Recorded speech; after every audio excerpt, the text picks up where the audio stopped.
یہ مقصد ہے کہ دنیا سے جہالت دور ہو جائے، کلام اللہ سے مومن کا دل پر نور ہو جائے۔ یا الہی جب تک میرے جسم میں جان رہے، تجھ پہ صدقے تیرے محبوب پہ قربان رہے۔ میں رہوں یا نہ رہوں پر دل کی ہے یہ دعا، دین احمد اور عزت قرآن رہے۔ الہی ہم میں پھر وہ صدیق سا ایمان پیدا کر، عمر فاروق سا کوئی جری انسان پیدا کر، رگے تحریک کٹ جائے دم عثمان پیدا کر، علی المرتضی شیر خدا کی آن پیدا کر۔ صدر مجلس معزز علماء کرام، میری جماعت کے اہل توحید بھائیوں، مسلم ماؤں بہنوں بیٹیوں، ہم یہاں تاجدار ختم نبوت کانفرنس صلی اللہ علیہ وسلم کے حوالے سے جمع ہیں۔ آپ نے میری جماعت کے بہت سارے مایہ ناز خطباء کو الحمدللہ سماعت فرمایا، جنہوں نے آپ کے ایمان کو گرمایا۔ اب رات کا بھی بڑھاپا شروع ہے اور بوڑھے خطیب کو آپ کے سامنے بٹھا دیا گیا، لیکن ایک خوشخبری ہے میرے پاس جو میں نے بیٹھتے وقت انتظامیہ سے معلوم کر لی ہے۔ انشاءاللہ آپ کے لیے تواضع کا بھی انتظام ہے اور خوب انتظام ہے الحمدللہ۔ چلو میرے لیے نہ صحیح، بیٹھنا تو اب آپ کو پڑے گا۔ ویسے بھی کہتے ہیں کہ کسی بس میں گاڑی میں ایک خاتون اپنے بچے کے ساتھ آ کر کے سوار ہوئی، اس کی برابر سیٹ میں ایک مولوی صاحب بیٹھے تھے۔ ان کا چینل کون سا تھا یہ آپ کو بات کے بعد پتہ چلے گا۔ سفر جاری ہے تو خاتون نے اپنے پرس میں سے ایک ٹفن نکالا، ڈبہ نکالا، اور بچے سے کہا بیٹا میں دیسی گھی میں سوجی کو بھون کے حلوہ بنا کے لائی ہوں، اسے کھا لو۔ بچے چونکہ کھانے پینے میں بڑی ضد کرتے ہیں، وہ اگر کھا بھی لے تو گویا ماں باپ پر احسان کر۔ بچے نے کہا ابھی میں نہیں کھاتی۔ ماں نے ذرا سی دھمکی دی کہ اگر نہیں کھائے گا نا تو یہ جو برابر میں مولوی صاحب بیٹھے ہیں نا میں ان کو دے دوں گی۔ اب یہ آواز مولوی صاحب کے کان میں بھی پڑ گئی۔ اب ہو سکتا ہے وہ یہی دعا مانگ رہے ہوں، اللہ کرے بچہ مانے ہی نہ۔ ماں نے اس وقت تو پرس میں رکھ لیا، لیکن دوبارہ نکالا اور بچے نے پھر انکار کیا، اور وہ دوبارہ پرس میں رکھنے لگی تو وہ صاحب بولے بہن جی جو بھی فیصلہ کرنا ہے جلدی سے کر لو، تمہارے حلوے کے چکر میں اپنے گھر سے بھی 2 سٹاپ آگے آ گیا۔ تو جب مولوی صاحب اپنے گھر سے 2 سٹاپ آگے جا سکتے ہیں تو گھنٹہ پونا گھنٹہ تو آپ بھی مجھے دے ہی سکتے ہیں نا۔ تو یہ انشاءاللہ آپ کے لیے خوشخبری کی بات ہے، انتظامیہ نے آپ کے لیے انتظام کیا ہے۔ مجھے انتظامیہ کی طرف سے حکم ملا ہے کہ دعوت اہل حدیث کے حوالے سے کچھ باتیں آپ کے گوش گزار کی جائیں۔ ہمارے سامنے کئی سوالات. ایک سوال یہ ہوتا ہے کہ حق کیا ہے؟ چونکہ ہر مسجد والا قرآن پڑھتا ہے، حدیث کا نام لیتے ہیں، ہر مسجد کے امام صاحب خطیب صاحب کی داڑھی ہوتی ہے، اور سبھی یہی کہتے ہیں کہ ہم حق پر ہیں. پبلک پریشان ہے کہ حق ان کے پاس ہے، ان کے پاس ہے یا ان کے پاس. میں بھی یہی دعویٰ کرتا ہوں کہ میں جو دعوت لے کر آیا ہوں وہ حق کی اور سچی دعوت. اور اگر اس جگہ آج کسی اور جماعت کا جلسہ ہو وہ بھی یہی کہیں گے، تو پبلک کیا کرے؟ کیسے پہچانے کہ اس کی دعوت اللہ ہے اور اس کی دعوت الشیطان ہے یا دعوت الدنیا ہے؟ وہ کیسے پہچانے کہ یہ رحمان کی طرف دعوت ہے، وہ شیطان کی طرف دعوت ہے؟ وہ کیسے پہچانے؟ پھر حق کا ایسا کون سا پیمانہ ہے، کون سا معیار ہے جس کو آپ دیکھیں اور کہیں کہ واقعی یہ حق ہے، واقعی یہ حق ہے؟ اور ایسا وہ کون سا پیمانہ؟ اس پیمانے کو آپ نے سمجھنا ہے، اس پیمانے کی روشنی میں پھر آپ نے حق کو پہچاننا ہے، اور حق کو پہچاننے کے بعد پھر آپ نے اس حق پر چلنا.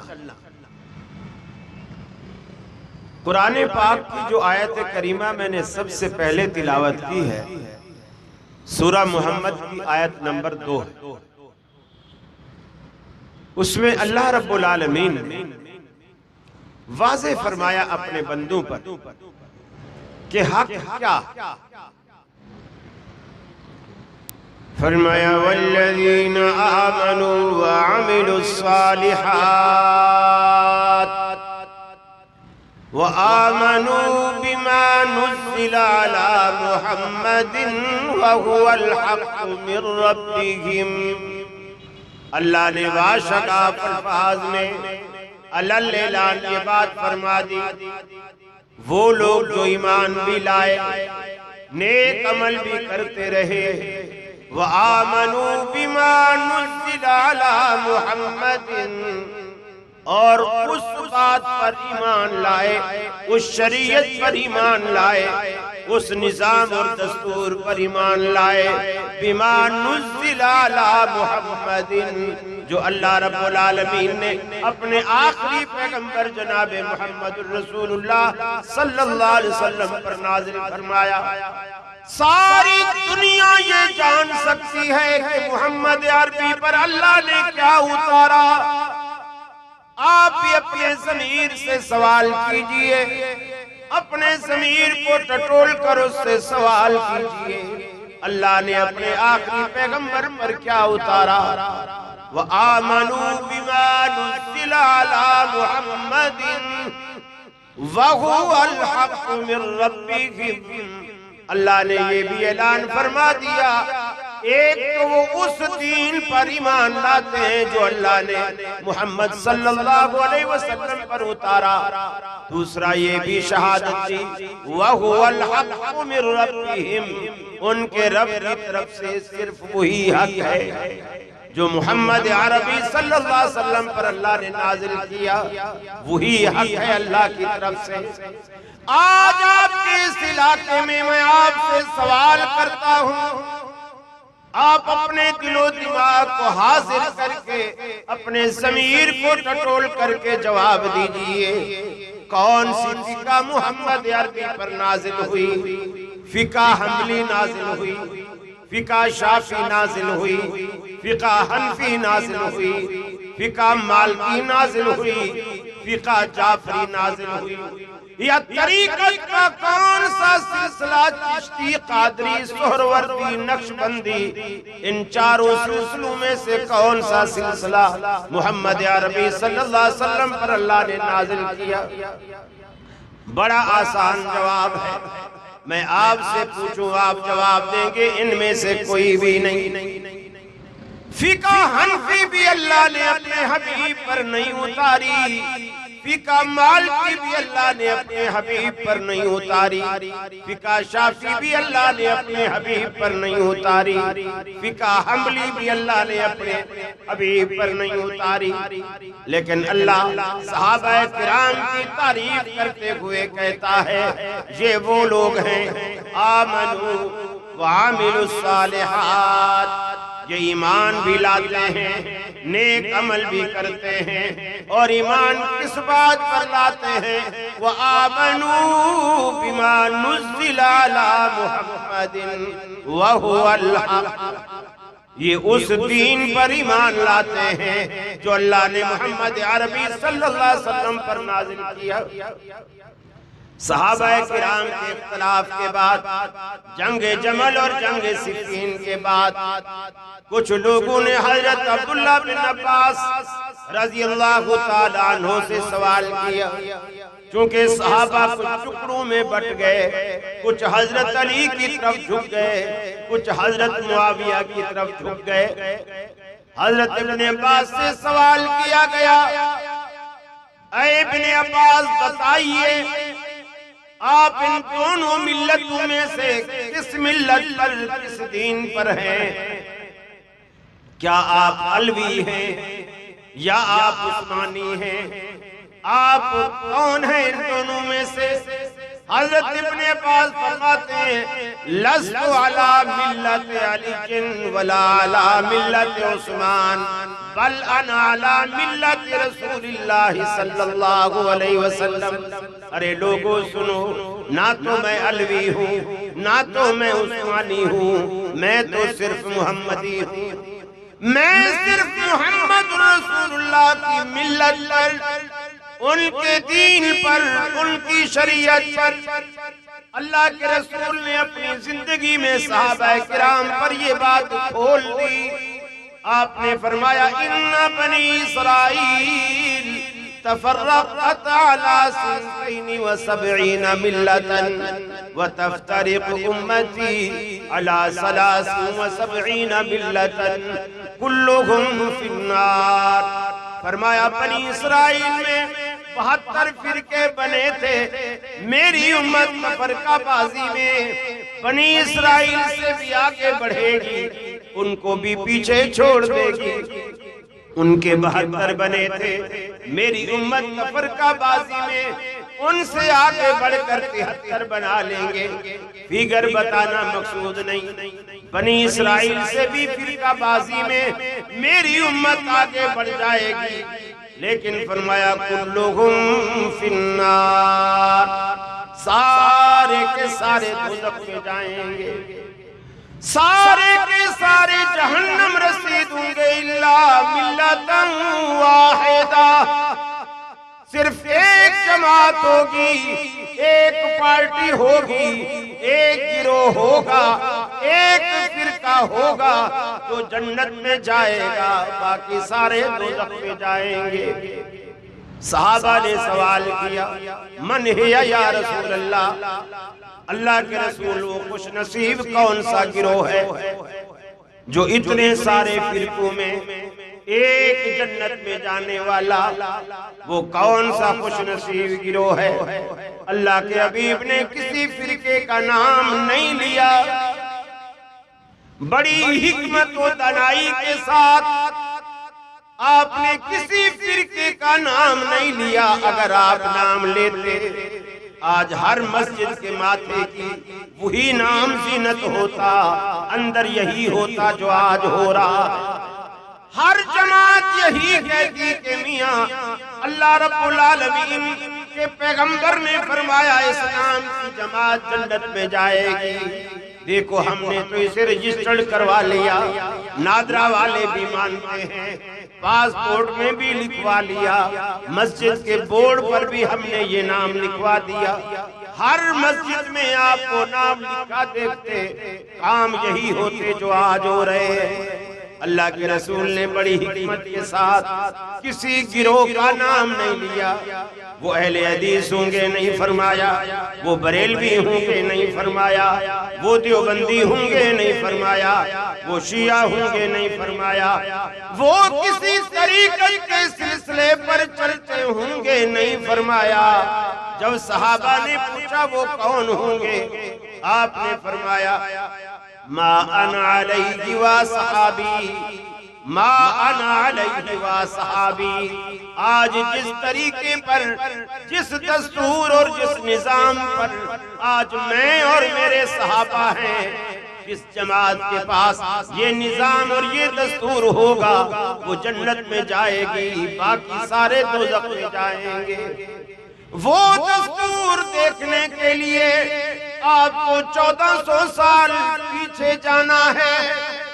وہاں سے جا کر کے آپ دیکھیں گے اللہ کے رسول کے زمانے میں صحابہ کی نماز کیسی تھی, صحابہ کا روزہ کیسا تھا, صحابہ کا حج کیسا تھا. آپ کو 1400 سال پیچھے جانا پڑے گا. میں آپ کو چھوٹی سی مثال دوں. آپ حج کرنے جاتے ہیں اور حج کے سارے مسائل, جتنے بھی حج کے مسائل اور طریقہ کار ہے, سارے کا سارا مکہ میں پورا ہو جاتا ہے. مینا میں, عرفات میں, مزدلفہ میں اور بیت اللہ شریف میں سارے ارکان یہی پورے ہو جاتے ہیں. مدینہ شریف میں حج کا کوئی رکن نہیں ہے جو آپ وہاں جا کر پورا کرتے ہیں. اسی طرح عمرہ کے لیے تو بلکہ آپ کو مینا بھی, عرفات بھی, مزدلفہ بھی نہیں جانا پڑتا. سارے کا سارا پروسیجر آپ کا بیت اللہ کے اندر پورا ہو جاتا ہے. صفا مروہ کی صحیح سے, بیت اللہ کی طواف سے, نفل پڑھنے سے, سارا معاملہ اور بال کٹانے سے یہی مکمل ہو جاتا ہے. لیکن پھر بھی ہم مدینے جاتے ہیں. حج ہمارا ہو گیا, پھر بھی ہم مدینے جاتے ہیں. کیوں؟ اس لیے کہ ہم یہ سوچتے ہیں کہ یار لاکھوں روپے لگا کر مکے تک تو آ گئے ہیں, آگے مدینہ تھوڑا سا فاصلہ. آخر وہ ہمارے پیغمبر, ہمارے نبی, ان کی مسجد نبوی کی زیارت بھی کرتے جائیں, روضہ رسول پہ درود بھی پڑھتے جائیں. ایک نیت ہے آدمی کے دل میں کہ چلو مکے تک آئے کھڑے ہیں تو مدینہ باقی تھوڑا سفر ہے, چند گھنٹوں کا فاصلہ ہے, وہاں سے ہو لے. ٹھیک ہے. اب آپ سے میں سوال کرتا ہوں, رسول اللہ صلی اللہ علیہ وسلم کے بعد 70 سال بعد امام ابو حنیفہ رحمہ اللہ پیدا ہوئے. 70 سال بعد ان کے کچھ پڑھنے پڑھانے کا ٹائم بھی آپ لگا دیجئے کہ جوانی, پھر تعلیم, 25-30 سال تو اس میں بھی آدمی کو لگی عمر کی. 30 سال آپ پورے کر لیں اور 70 سال بعد کی پیدائش ہے تو تقریباً امام صاحب جب پڑھ لکھ کر ایک عالم بنے تو گویا رسول اللہ صلی اللہ علیہ وسلم کی 1 صدی بعد, 1 صدی بعد آپ عالم بنے. اب جب میں حنفی ہو جاتا ہوں تو میں امام ابو حنیفہ رحمۃ اللہ علیہ کا قول لینے کے لیے کوفے جاتا ہوں. چونکہ امام صاحب کوفی تھے, میں کوفے جاتا ہوں. اور امام صاحب تک پہنچنے کے لیے جو کوفے کا سفر ہے وہ کتنا سفر ہے, اس کا اندازہ آپ کو اس بات سے لگے گا کہ رسول اللہ تک پہنچنے کا آپ جو سفر ہے ہم کتنا صدیاں گزار بیٹھے ہیں, کتنا صدیاں گزار بیٹھے ہیں. تقریباً 14.5 صدیاں, 1450 سال. تو وہ امام صاحب کا 100 سال بعد امامت کے رتبے پر فیض ہونا بھی مان لے تو ان کا فاصلہ ہم سے کتنا ہو گیا, 1350. رسول اللہ کا فاصلہ 1450 سال, امام صاحب کا فاصلہ 1350. تو امام صاحب سے مسئلہ لینے کے لیے ہم 13.5 صدیوں کا سفر کرتے ہیں اور اب رسول اللہ تک مدینے تک جانے کے لیے کتنا فاصلہ باقی ہے؟ کتنا باقی ہے؟ 1 صدی۔ 1 صدی مکے تک تو آئے کھڑے ہیں، چلو مدینے سے بھی ہوتے جاتے، کوفے تک تو آئے کھڑے ہیں، چلو مدینے سے بھی ہوتے جاتے۔ ارے امام صاحب کی عظمت کو پانے کے لیے، ان کی فقاہت کو پانے کے لیے، ان کے تقوی کو پانے کے لیے، ان کے علم کو پانے کے لیے آپ کو 13.5 صدیوں کا سفر گوارا ہے، اور نبی رحمت صلی اللہ علیہ وسلم کا علم، ان کا تقوی، ان کا زہد، ان کا مرتبہ، ان کی شان، ان کی عظمت، آپ اس قابل بھی نہیں سمجھتے کہ مزید 1 صدی کا سفر اور کر لیں؟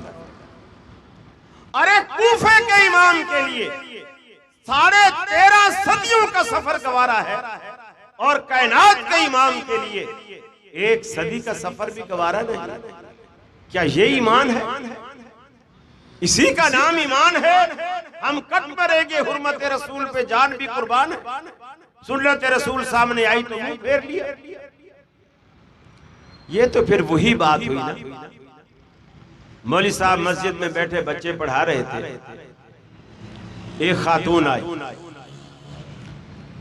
دوپٹے میں کچھ اس نے چھپایا، مولوی صاحب سے پوچھنے لگی، مولوی صاحب مجنو کہاں رہتے؟ اس نے کہا کیوں، کیا بات؟ اس نے کہا اس کی لیلا نے اپنے ہاتھوں سے کھیر بنا کے بھیجی ہے اور وہ مجنو کو دینی۔ تو کہنے لگے میں تمہیں مجنو نظر نہیں آتا کیا؟ میں ہی تو مجنو۔ اس نے وہ تو نہیں پہچانتی، اس نے کھیر کا پیالہ آگے رکھا، کھا گئے۔ اب تو روزانہ وہ پوچھتی بھی نہیں تھی کیونکہ اس کو پتہ چل گیا یہ مجنو۔ روزانہ آتی، کھیر کا پیالہ رکھتی، یہ خالی کرتے، وہ لے کے چلی جاتی۔ 15-20 دن، مہینہ ہو گیا، مولوی صاحب کی تو ظاہر بات ہے گردن، روز کھیر ملنے لگ گئی تو گردن واقعی موٹی ہو گئی، اوپر کا بٹن بھی کھولنا پڑا اس۔ اب مہینے بعد جب وہ آئی تو مولوی صاحب کے آگے خالی پیالہ رکھا، اس میں کھیر نہیں۔ مولوی صاحب فرمانے لگے یہ کیا مذاق، علماء کے ساتھ یہ کیا مذاق؟ اس نے کہا جان کی امان پاؤں تو کچھ عرض کروں، میں مذاق نہیں کر رہی، آج آپ کی لیلا نے کہا ہے کہ میرے مجنو سے کہنا مجھے تمہارے خون کی ضرورت ہے، اس کو خون کا بھر کے دے۔ مہینہ بھر تو کھیر کھائی ہے نا، اتنا خون تو بن ہی گیا ہوگا نا، اسے خون کا بھر کے دے دے۔ جھٹ سے فرمانے لگے بڑی بھی، ہم تو کھیر کھانے والے مجنو ہیں، خون دینے والے مجنو دوسری گلی میں رہتے ہیں۔ ہر چیز ختم، تیجا، 40واں، کل خانی، قرآن خانی، باقر خانی، سب کچھ تمہاری۔ اور جب رفع الیدین کی بات آئے، آمین کی بات آئے، سینے پر ہاتھ باندھنے کی بات آئے، فاتحہ خلف الامام کی بات آئے، 8 تراویح کی بات آئے، تو یہ تو محمدی مسجد والے کریں گے، یہ تو محمدی مسجد والے کریں گے، ہم تو کھیر کھانے والے مجنو ہیں۔ میرے بھائی، اللہ تو والے مجنو، خون دینے والے، جان چھڑکنے والے۔ اب آپ عذر پیش کرتے ہیں کہ ہمیں کیسے پتا چلے کہ اس مسجد والا سچا ہے، اس مسجد والا سچا ہے؟ اور بعض دفعہ ایسا بھی ہوتا ہے ایک ہی مسلک کے 2 علماء، ان کا نقطہ نظر مختلف ہو جاتا ہے۔ ایک ہی مسلک کے 2 علماء، ان کا آپس میں نقطہ نظر مختلف ہو جاتا ہے، تو لوگ پریشان ہوتے ہیں میاں ایک ہی مسلک کے دونوں عالم ہیں تو دونوں کی بات الگ کیوں ہے؟ دونوں کی بات الگ کیوں؟ صحابہ کرام نے اس کا بھی حل بتایا، اس کا بھی حل بتایا۔ آپ دیکھیں نبی مکرم صلی اللہ علیہ وسلم جب اس دار فانی سے رخصت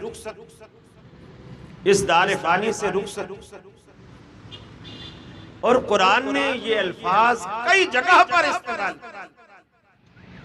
آپ نے دیکھا جو بول ٹی وی پر جس طرح شور مچایا گیا، ذاکر نائک کو جس طرح برا بھلا کہا گیا، یہ سب آپ کے ساتھ اسی لفظ پر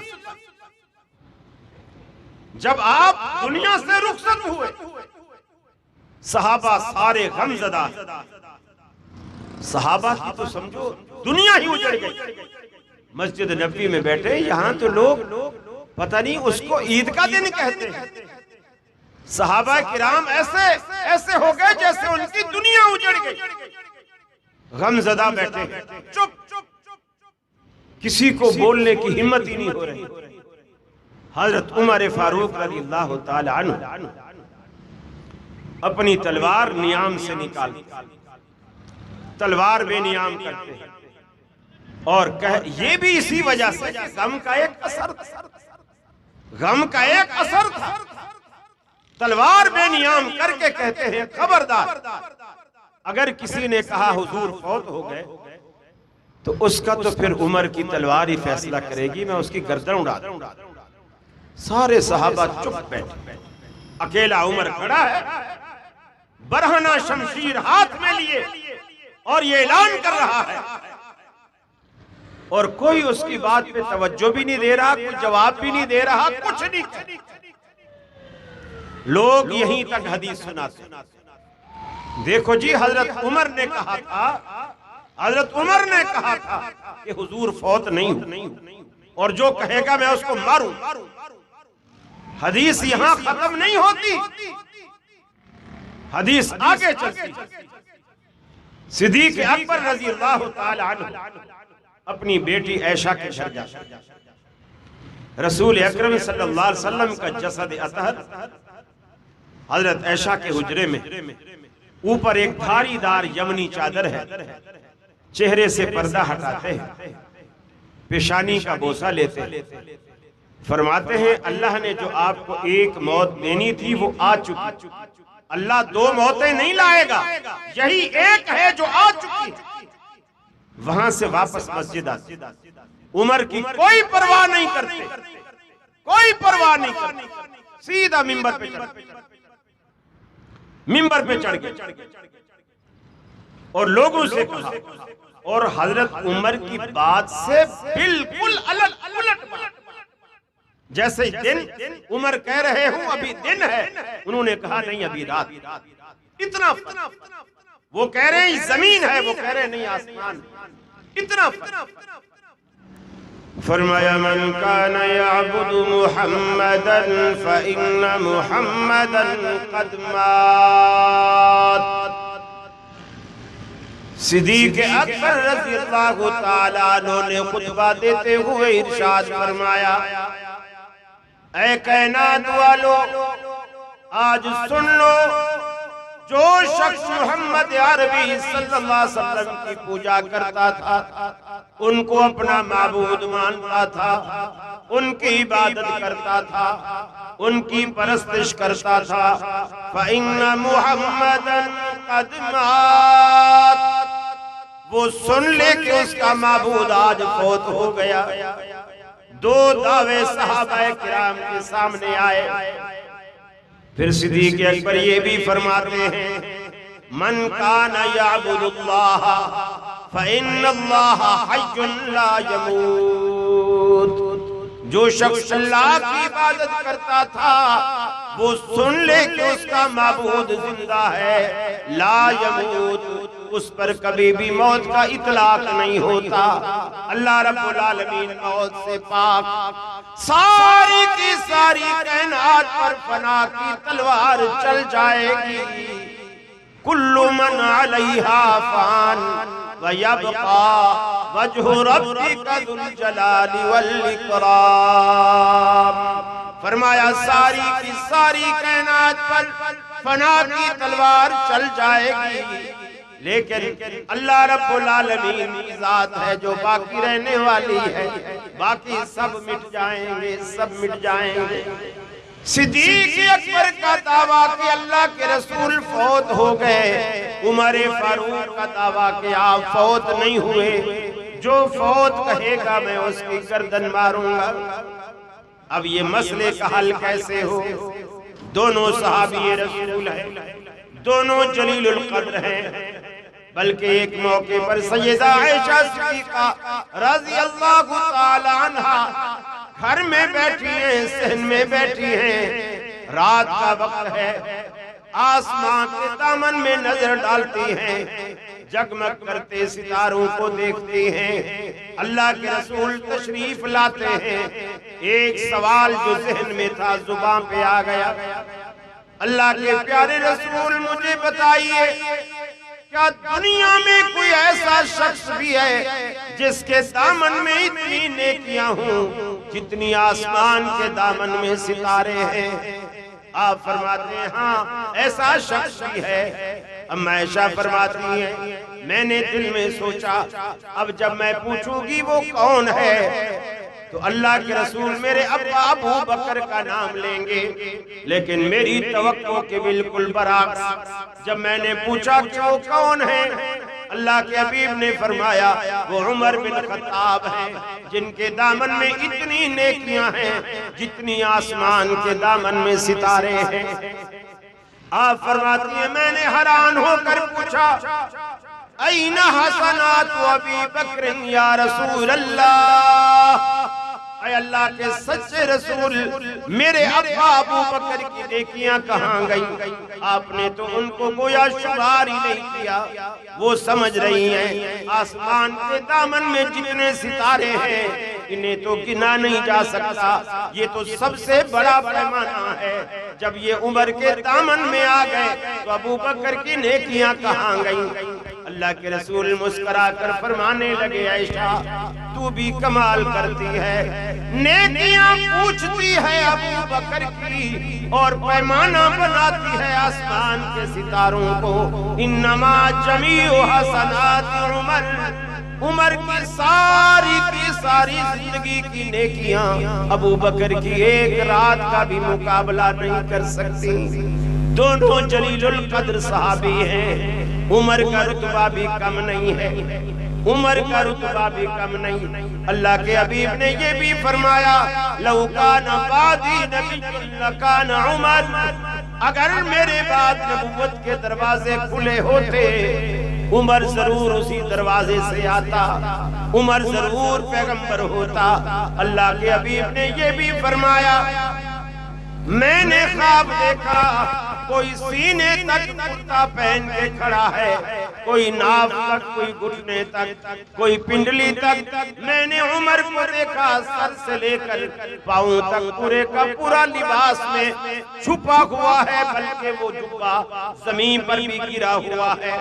صحابہ نے پوچھا اس کی کیا تعبیر ہے؟ آپ نے فرمایا اس کی تعبیر عمر کا علم ہے۔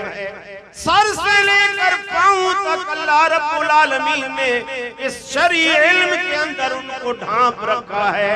ازواج مطہرات فرمایا کرتی تھی عمر بھی کیا عجیب آدمی ہے، قرآن اترتا ہمارے گھر میں ہے لیکن اکثر عمر کی مرضی کے مطابق اترتا ہے۔ عمر کا جلیل القدر ہونا صحابہ کرام کے سامنے ہے، صدیق اکبر کا عظیم ہونا بھی صحابہ کرام کے سامنے ہے۔ آپ نے فرمایا دنیا والوں تم میں سے جس نے بھی مجھ پر کوئی احسان کیا تھا میں سب کے بدلے چکا چکا، لیکن ابو بکر ایک ایسا انسان ہے جس کے بدلے میں ادا نہیں کر سکا، میں ان کی نیکیوں کا حسنات کا احسانات کا میں بدلہ نہیں دے سکا۔ روز آخرت اللہ رب العالمین اس کا بدلہ دے گا۔ اللہ کے حبیب نے یہ بھی فرمایا صدیق اکبر کے بارے میں کوئی ایسا شخص ہوگا جس کو روزے کا دروازہ بلائے گا، کسی کو نماز کا دروازہ، کسی کو حج کا دروازہ، جنت کے 8 دروازے ہیں، جنت کے 8 دروازے ہیں۔ فرمایا صدیق وہ شخص ہے جس کو جنت کے 8 دروازے آواز دیں گے، ہر دروازے کو فخر ہوگا کہ ابو بکر میرے اندر سے میرے راستے سے داخل ہو، ہر دروازے کو وہ کیسا عظیم شخص ہوگا جس پر جنت کے دروازے فخر محسوس کریں۔ اللہ کے حبیب کے دونوں صحابی، دونوں شیخین صحابہ کے سامنے ہیں۔ اب سوال یہ ہے جو ہم سوال کرتے ہیں، کس کی مانوں کس کی نہ مانوں؟ اس کی بھی داڑھی ہے، اس کی بھی داڑھی ہے، وہ بھی نماز پڑھتا ہے، وہ بھی نماز پڑھتا ہے، وہ بھی خطیب ہے، وہ بھی خطیب ہے۔ کس کی مانوں کس کی نہ مانوں؟ صحابہ کرام نے فیصلہ فرما دیا، حق کو پہچانیں گے کیسے؟ کس کی مانے کس کی نہ مانے؟ کسی بھی صحابی نے عمر کے رتبے کو نہیں دیکھا، کسی صحابی نے ابو بکر کے رتبے کو نہیں دیکھا، ورنہ صحابہ کی دو جماعتیں بن جاتی۔ کچھ کہتے ہم تو فاروقی ہیں، کچھ کہتے ہم تو صدیقی ہیں، کچھ کہتے کہ عمر کا رتبہ اللہ کے رسول کی نظر میں زیادہ ہے، کچھ کہتے ابو بکر کا رتبہ اللہ کے رسول کی نظر میں زیادہ ہے۔ سارے اختلاف ہو جاتے ہیں۔ اب صحابہ کیسے فیصلہ کرتے ہیں؟ کس کی بات کو ترجیح دیتے ہیں، کس کی بات کو رد کرتے ہیں، کس کی بات کو مانتے ہیں؟ دونوں نے دعوے کیے، دونوں نے دعوے کیے۔ عمر نے دعویٰ کیا حضور فوت نہیں ہوئے، لیکن قرآن کی کوئی آیت حدیث کوئی اپنے دعوے کی تائید میں دلیل میں پیش نہیں کی۔ صدیق اکبر منبر پہ کھڑے کھڑے اپنے دعوے کے بعد قرآن مجید کو پیش کرتے ہیں، فرماتے اللہ نے قرآن پاک میں فرمایا وَمَا مُحَمَّدٌ إِلَّا رَسُولٌ قد خلت من قبله الرسل افإن مات او قتل انقلبتم على اعقابكم ومن ينقلب على عقبيه فلن يضر الله شيئا وسيجزي الله الشاكرين۔ فرمایا محمد صلی اللہ علیہ وسلم بھی اللہ کے رسول ہیں، دیگر انبیاء کی طرح دیگر انبیاء بھی دنیا میں آئے اور چلے گئے۔ اگر اللہ کے رسول بھی افئن مات او قتل، اگر آپ فوت ہو جائیں یا قتل کر دیے جائیں، کیا تم ایڑیوں کے بل اسلام سے منحرف ہو جاؤ گے، اسلام سے ہٹ جاؤ گے؟ دوسری آیت پیش کی، اللہ قرآن میں کہتا ہے اِنَّكَ مَيِّتٌ وَإِنَّهُمْ مَيِّتُونَ۔ قرآن یہ لفظ کا اطلاق محمد عربی صلی اللہ علیہ وسلم کی ذات گرامی پر کرتا ہے، اِنَّكَ مَيِّتٌ وَإِنَّهُمْ مَيِّتُونَ۔ اللہ کہتا ہے اے حبیب آپ بھی جانے والے ہیں، اور جو دن رات یہ بدبخت کافر آپ کی موت کی دعائیں کرتے ہیں یہ بھی تو جانے والے ہیں۔ أَفَإِن مِّتَّ فَهُمُ الْخَالِدُونَ۔ تیسری آیت پیش کہ اللہ قرآن میں کہتا ہے حبیب اگر آپ فوت ہو جائیں فَهُمُ الْخَالِدُونَ، کیا انہوں نے ہمیشہ کا پٹا لکھوایا ہے؟ یہ بھی تو مرنے والے ہیں۔ صدیق اکبر نے جب قرآن کے دلائل دیے، صحابہ کرام کا ماننا تو بنتا ہی تھا۔ حضرت عمر فاروق رضی اللہ تعالیٰ عنہ کی بھی برہنہ شمشیر فوراً نیام میں چلی گئی، فوراً خاموشی سے بیٹھ گئے۔ بات سمجھ میں آ گئی، صحابہ کا اختلاف ختم ہو گیا۔ عمر نے اپنا دعویٰ واپس لے لیا، کیونکہ صدیق اکبر کے دعوے کے پیچھے اللہ کے قرآن کی تائید موجود تھی، عمر کے دعوے کے پیچھے کوئی دلیل نہیں تھی۔ آج بھی اختلاف کو مٹانے کا یہی آسان حل ہے، قرآن پیش کیجئے یا حدیث پیش کیجئے۔ صحابہ کرام نے تیسری کبھی کوئی بات مانگی ہی نہیں۔ تیرے پاس قرآن میں سے کچھ ہے تو پیش کیجئے، حدیث میں سے کچھ ہے تو پیش کیجئے۔ قرآن کی آیت کا بھی وہی مفہوم وہی معنی درست ہوگا جو اللہ کا رسول کرے گا۔ آپ کے ذہن میں جو آتا ہے اللہ کے ہاں اس کی کوئی حیثیت نہیں۔ محمد عربی صلی اللہ علیہ وسلم نے جس آیت کا جو مفہوم بیان فرمایا اللہ کے ہاں وہی مفہوم ہے، اس لیے کہ قرآن میں چھپے اسرار و رموز کو نبی سے بہتر کوئی نہیں جانتا۔ اتنی بات تو آپ کی بھی سمجھ میں آتی۔ ایک کتاب ہے، میں حیران ہوتا ہوں، انڈیا میں چھپی، اہل حدیث کی دعوت کے دو پہلو ہیں۔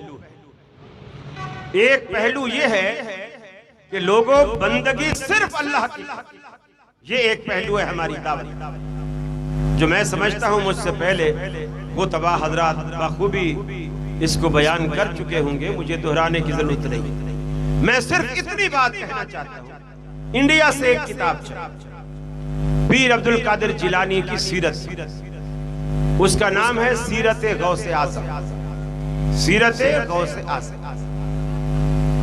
وہ کتاب چھپی، اس کے صفحہ نمبر 81 میرے پاس موبائل میں اس کا عکس، اس کا فوٹو، ٹائٹل کا بھی اور اس صفحے کا بھی موجود ہے۔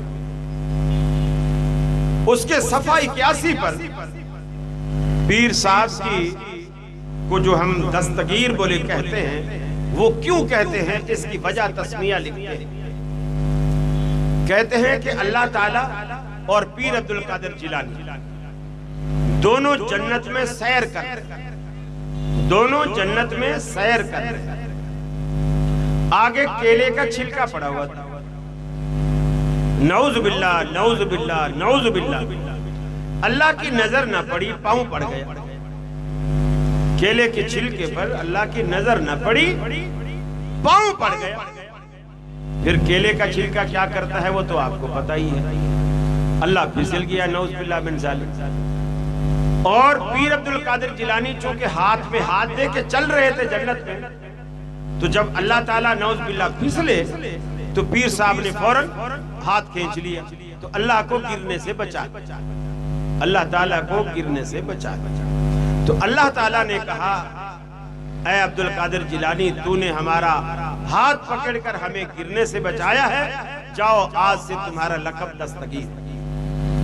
مجمع سبحان اللہ سبحان اللہ کہتا ہے، یہ عقیدہ جس بندے کا، جس گروہ کا، جس مسلک کا، جس فرقے کا، جس تنظیم کا ہو، وہ بیت اللہ کا حج کرے، طواف کرے، ساری زندگی خیرات صدقات کرے، نوافل پڑھے، جہاد کرے، شہادت کے رتبے پر فائز ہو جائے، وہ شخص کبھی جنت میں نہیں جا سکتا۔ جس کا عقیدہ اتنا کمزور ہے اللہ کے بارے، اتنا کمزور، نعوذ باللہ، اللہ گر رہا ہے، پیر صاحب بچا رہا، پیر صاحب بچا۔ دوسری بات، تھوڑا سا دوسرے طبقے کی طرف سے بھی ہوتے جائیں، چونکہ ہماری ایک دعوت کا خاص منہج۔ مولانا اشرف علی تھانوی رحمہ اللہ، ان کی ایک کتاب ہے ارواح ثلاث، ارواح ثلاث، اور اس کے دو نام اور دونوں ٹائٹل پر چلے ہوئے۔ ایک نام ہے حکایات اولیاء، ایک ہی کتاب کے دو نام، حکایات اولیاء، اور دوسرا نام ہے ارواح ثلاث، میری لائبریری میں موجود ہے۔ اس میں تھانوی صاحب فرماتے ہیں، شاہ عبدالعزیز محدث دہلوی رحمہ اللہ نے، یہ شاہ ولی اللہ کے صاحبزادے ہیں، انہوں نے خواب دیکھا، اور خواب میں یہ دیکھا کہ حضرت علی ایک مجلس میں آئے ہیں، لوگ جمع ہیں، اور میں بھی حضرت علی کی دربار میں جہاں وہ مجمع لگا تھا مجلس میں چلا گیا، اور مجھے زیارت ہوئی، اور میں نے حضرت علی سے دو سوال لکھنے والے تھانوی صاحب ہیں اور خواب دیکھنے والے شاہ عبدالعزیز محدث دہلوی۔ میں نے حضرت علی سے دو سوال، کیا سوال کیا؟ پہلا سوال یہ کیا کہ حضرت ہمارے ہاں پاکستان میں 4 مسالک پائے جاتے ہیں، حنفی، شافعی، مالکی، حنبلی۔ مجھے بتائیے کہ یہ جو 4 سلسلے شریعت کے ہیں، ان میں سے کون سا سلسلہ آپ کے طریقے کے مطابق؟ ان میں سے کون سا سلسلہ آپ کے طریقے کے مطابق؟ فرماتے ہیں حضرت علی نے جواب دیا کوئی بھی نہیں، کوئی بھی نہیں۔ تھانوی صاحب نے لکھا کوئی بھی نہیں۔ فرماتے ہیں دوسرا سوال کیا کہ ہمارے ہاں 4 سلسلے طریقت کے بھی ہیں، 4 سلسلے شریعت کے تھے اور 4 سلسلے طریقت کے ہیں، چشتی، سہروردی، نقشبندی اور قادری، یہ 4 سلسلے ہیں۔ ان 4 طریقت کے سلسلوں میں سے کون سا سلسلہ آپ کے طریقے کے مطابق؟ حضرت علی سے پوچھا، انہوں نے وہاں لکھا ہے کہ انہوں نے اس کا بھی وہی جواب دیا جو پہلے کا، یعنی کوئی بھی نہیں، کوئی بھی نہیں۔ ہماری کتاب نہیں ہے، کتاب بھی تم لوگوں کی ہے۔ دیکھو انہی کی محفل سجا رہا، انہی کے مطلب کی کہہ رہا، انہی کی محفل سجا رہا۔ چراغ میرا ہے، رات ان کی، میری کوئی بات نہیں۔ اس میں میری بات صرف یہ ہے کہ میں نے اپنی زبان سے وہ الفاظ بیان کیے جو محترم تھانوی صاحب نے۔ دیکھیے دین کتاب و سنت کا نام ہے، کتاب و سنت کا نام ہے۔ کتاب و سنت کے حقائق سے آپ جان چکے ہیں کہ صحابہ میں جب کسی بھی نقطے پہ، کسی بھی مسئلے پہ اختلاف ہو جاتا تھا تو اس کا حل کیسے ہوتا، حل کیسے ہوتا؟ سیدنا فاروق اعظم رضی اللہ تعالی عنہ مسجد میں درس دیتے، آپ درس میں کہتے ہیں کہ میں نے سنا ہے کہ خواتین نے بہت زیادہ حق مہر مانگنا شروع کر دیا اور انہوں نے پابندی لگا دی، ایک فگر مقرر کر دیا، جیسے ہمارے ہاں جوہلا میں مشہور ہے کہ 32.25 روپے جی شرعی مہر ہے، 32.25 روپے، کوئی شرعی مہر، شریعت نے کبھی بھی 32.25 روپے نہیں مقرر کیا۔ حضرت عمر نے پابندی لگائی کہ اگر کوئی شخص اس فگر سے زیادہ اماؤنٹ حق مہر میں مانگے گا تو جو ہم مقرر کر رہے ہیں وہ تو اسے دے دیں گے، اس سے جو زیادہ ہوگا بیت المال میں ضبط کر دیں گے۔ درس دے کے باہر نکل گئے، صحابہ بھی مسجد سے باہر۔ ایک بوڑھی خاتون آتی دروازے جو اس درس میں شریک۔ اب اس سے یہ بھی اندازہ لگا اس زمانے میں حضرت عمر کا زمانہ، حضرت عمر کے زمانے میں بھی عورتیں درس میں آ رہی ہیں، اور آج نام نہاد علماء نے خواتین پر مسجد کے دروازے بند کر دیے۔ خواتین مارکیٹ جائیں، کالجز جائیں، یونیورسٹی میں جائیں، ٹنڈے، کدو، آلو، ٹماٹر سب خود خرید کے لائیں، چوڑیاں اکیلے جا کے پہن کے آئیں، چوڑی والا ہاتھ دبا دبا کے 12 نمبر لانا، فلانی لانا، وہ ہاتھ دبا دبا کے پہنا رہا، اور اس کا دولہا بھی بغیرت بن کے ساتھ کھڑا ہوا۔ ارے یہ نہیں اس کو سائز بتا، چوڑیاں گھر لے کے آ، اپنے ہاتھ سے پہنا، اسی سے پہنوا رہا۔ پھر سارے کا حتیٰ کہ کپڑا مارکیٹ سے کپڑا بھی خود خرید، میاں کا کپڑا بھی خود خرید کے لاتے، اور بلکہ میاں حیران ہو کر پوچھ رہا ہوتا ہے تو پتہ نہیں ایسا کون سا جادو کرتی ہے، اتنا سستا لے آتی ہے، ہمارے کو تو اتنا سستا نہیں دیتے، تیرے کو کیسے دیتے؟